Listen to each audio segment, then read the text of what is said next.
윤석열 대통령이 취임 100일을 맞아 기자회견을 열었습니다. 윤 대통령은 그동안의 성과를 강조하며 국민의 뜻을 잘 살피겠다고 밝혔습니다. 다만 북한과 대화가 필요하다면서도 구체적인 계획을 밝히진 않았습니다. 기후위기 대책과 핵 폐기물 처리에 대한 언급도 없었습니다. 맹현균 기자가 보도합니다. 취임 100일을 맞은 윤석열 대통령, 항상 국민의 뜻을 새기겠다는 입장을 거듭 강조했습니다. 첫째도 국민의 뜻이고 둘째도 국민의 뜻입니다. 국민의 숨소리 하나 놓치지 않고 한치도 국민의 뜻에 벗어나지 않도록 그 뜻을 잘 받들겠습니다. 국민과의 소통을 위해 출근길 약식 회견을 계속하겠다는 의지도 나타냈습니다.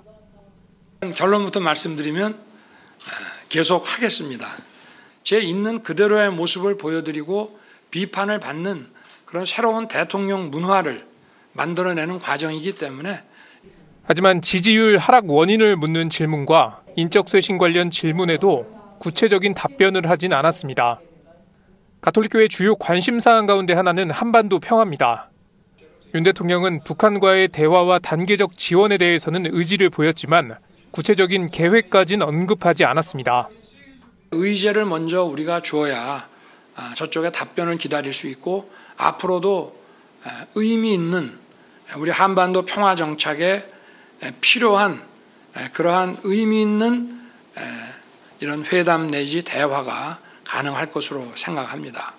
다만 윤 대통령은 힘에 의한 현상 변경은 원치 않는다고 말했고 가장 중요한 것은 남북의 지속 가능한 평화 정착이라고 강조했습니다.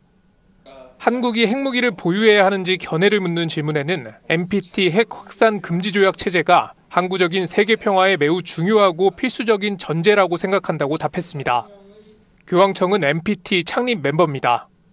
대우조선해양 하청 노동자 등 노조의 파업에 대해서는 법과 원칙에 따라 해결하겠다는 기존 입장을 되풀이했습니다. 기자회견 말미에 노사 분규가 발생한 원인에 대한 분석과 대안 마련 역시 정부의 역할이란 점을 덧붙이기도 했습니다.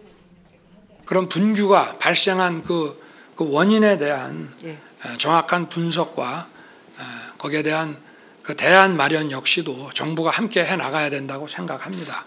이 노동시장 양극화 문제에 대해서 저희가 또 근본적으로 고민하고 거기에 대한 대안을 함께 만들어 나가는 것이 중요하다고 생각합니다.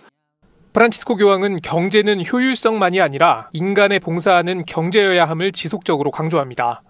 윤 대통령은 취재진의 질의응답에 앞서 모두 발언을 통해 지난 100일 동안의 성과를 약 20분 동안 설명했습니다. 특히 탈원전 정책 폐기를 거듭 확인했지만 이에 따른 핵 폐기물 처리 문제에 대해서는 언급이 없었습니다. 아울러 기후위기 대응과 관련한 100일 동안의 성과는 모두 발언에서 언급되지 않았습니다. CPBC 맹현균입니다.